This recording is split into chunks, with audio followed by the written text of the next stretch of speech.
नमस्कार, आप देख रहे हैं हिंदी खबर। आपके साथ मैं हूं मोनिका सिंह। नेपाल में विद्रोह पर बड़ी खबर आपको बता रहे हैं। नेपाल के प्रधानमंत्री ओली का इस्तीफा। ओली ने प्रधानमंत्री पद से इस्तीफा दे दिया है।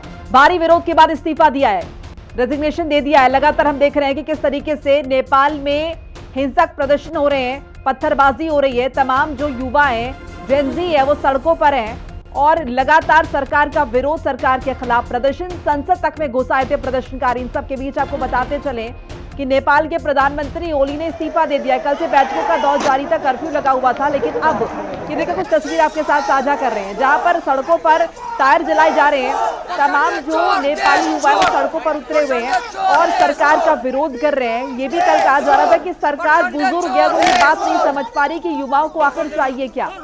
तो नेपाल में स्थितियां किस तरीके बनी हुई है, पत्थरबाजी हो रही है, प्रदर्शन हो रही है जगह जगह। 26 सोशल मीडिया प्लेटफॉर्म्स को नेपाल में बैन किया गया था। ये कहा गया था कि उन्हें रजिस्टर करने के लिए कहा गया है, एक हफ्ते की म्याद दी गई थी, लेकिन ऐसा उन्होंने किया नहीं, जिसके बाद ये कदम उठाया गया। हालांकि युवा लगातार कह रहे हैं कि बेरोजगारी का आलम नेपाल में बुरे तरीके से, भ्रष्टाचार चरम पर है और जिस तरीके से सोशल मीडिया को बैन किया गया, कहीं ना कहीं अभिव्यक्ति की आज़ादी पर भी बड़ा हमला है। और इसी का नतीजा तमाम जो जेनजी है वो सड़कों पर उतर आए। बेरोजगारी, भ्रष्टाचार की बातें कह रहे हैं कि सरकार इन पर लगाम नहीं लगा पा रही है। युवाओं को पलायन करना पड़ रहा है, भाई भतीजावाद देखने को मिल रहा है और इसकी वजह से नेपाल की स्थितियां जो है वो काफी खराब है। यहाँ पर युवाओं को बेसिक रोजगार भी मुहैया नहीं हो पा रहा है, इसकी वजह से उन्हें बाहर जाना पड़ रहा है। तो ऐसे में ये युवा सत्ता परिवर्तन चाहते थे।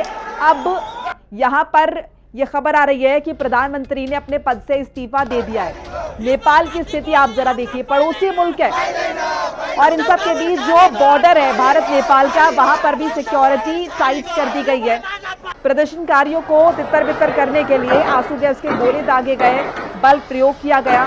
यहाँ तक कि ये भी आदेश जो है वो सुरक्षा बलों की तरफ से आया कि देखते ही गोली मार दे अगर कोई प्रदर्शनकारी उपद्रव करता हुआ दिखाई देता है। संसद तक में दाखिल हो गए। बात की गंभीरता आप समझ सकते हैं कि अगर संसद में प्रदर्शनकारी घुस गए तो नाराजगी किस हद तक होगी। बहरहाल तस्वीरें बहुत कुछ बयां कर रही हैं। हर तरफ धुएं का गुबार आप देख रहे हैं और हर जगह सरकार की थूथू यहाँ पर नजर आ रही है। ये लगातार कहते हुए नजर आ रहे थे तमाम जेनजी, तमाम युवा जो हैं कि नेपाल में जो सरकार है वो बूढ़ी हो चुकी है, वो बुजुर्ग हो चुकी है। वो ये बात नहीं समझ पा रही कि वहाँ के युवा को आखिर चाहिए क्या। युवा जो कि किसी भी देश की इकॉनमी के लिए बहुत इंपॉर्टेंट होते हैं, एक देश का भविष्य तय करते हैं, किसी भी देश का आने वाला कल होते हैं। अगर वो सरकार से नाराज है तो आप जाहिर है गंभीरता समझिए। अब इन सब के बीच प्रश्न ये उठता है कि कुछ वक्त पहले हमने बांग्लादेश में स्थितियां देखी, तो क्या जो बांग्लादेश में हुआ वैसी ही यहाँ पर भी स्थितियां हैं। हालांकि देखिए प्रधानमंत्री ने पद से इस्तीफा दे दिया है, इतने दबाव के बाद, इतने हो हल्ले के बाद, लेकिन आगे क्या। नेपाली कांग्रेस का मुख्यालय भी जो है जलाया गया है। पूर्व प्रधानमंत्री शेर बहादुर देउवा के घर में भी तोड़फोड़ हुई है। नेपाल इंसा पर बड़ी खबर आपके साथ साझा कर रहे हैं। पूर्व गृह मंत्री रमेश लेखक के घर आग लगाई है, मंत्री आरजू राणा का घर भी फूंक दिया है। नेपाली कांग्रेस का मुख्यालय जला दिया गया है। पूर्व पीएम शेर बहादुर देउवा के घर में भी। जरिए हम आपको स्थिति समझा रहे हैं किस तरीके से नेपाल जो है वो सुलग रहा, आप देख रही है। और प्रदर्शनकारियों ने किस तरीके से धावा जो है बोला हुआ है। तमाम जो मंत्री हैं उनके घर को जलाया जा रहा है, तोड़फोड़ की जा रही है, लोगों का गुस्सा देखने को मिल रहा है। और जैसे कि मैंने बताया भी कि पूर्व जो गृह मंत्री रमेश लेखक के घर में आग लगा दी है, मंत्री आरजू राणा का घर फूंक दिया है, नेपाली कांग्रेस का मुख्यालय जला दिया है, पूर्व प्रधानमंत्री शेर बहादुर देउवा के घर में तोड़फोड़ की है। ये स्थितियां बनी हुई है। प्रदर्शनकारी किस हद तक नाराज है, गुस्से में है। पीएम के निजी आवास तक में जो है आज यहां पर नजर आ रही है। राष्ट्रपति के निजी आवास पर भी कब्जा, ये बड़ी जानकारी मिल रही है। तो स्थितियां यहां पर काफी गंभीर जो है वो दिखाई दे रही हैं। किस तरीके से प्रदर्शनकारी सड़कों पर उग्र हुए हैं, नारेबाजी कर रहे हैं।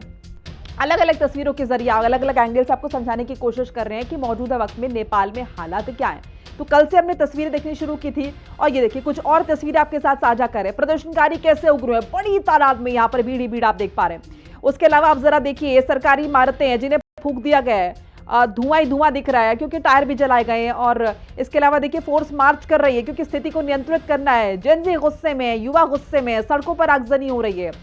ये स्थिति है नेपाल की। काठमांडू में प्रदर्शन हो रहा है। इसके अलावा देखिए कल भी हमने इंफॉर्मेशन साझा की थी कि बहुत सारे जिले जो है वहां पर एंट्री एग्जिट बंद कर दी गई है, ताकि किसी भी तरीके से सबसे बड़ी प्रायोरिटी जाहिर सरकार की रही कि पहले इनका जो गुस्सा है वो शांत किया जाए, यहां पर पहले स्थिति को नियंत्रित किया जाए, जो उग्र प्रदर्शन है उन्हें रोका जाए, क्योंकि जाहिर है बड़े पैमाने पर नुकसान हुआ है, कई लोगों को अपनी जान गंवानी पड़ी है, बड़े पैमाने पर लोग जो है जख्मी हुए हैं क्योंकि प्रदर्शनकारी जब उग्र हो रहे हैं। अब देखिए जरा, पीएम आवास पर भी हमला हो गया है, राष्ट्रपति के आवास पर पथराव हो गया है।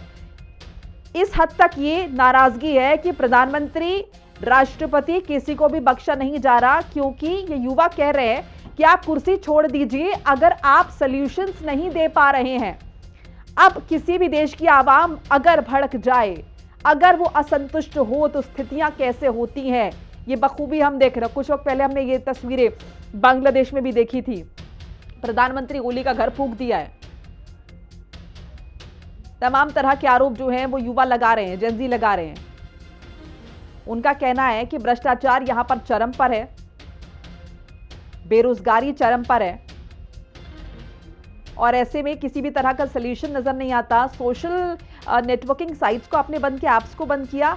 आज के समय में जब एक बड़ा तबका इनके जरिए भी अपनी दिनचर्या चलाता है, ये सिर्फ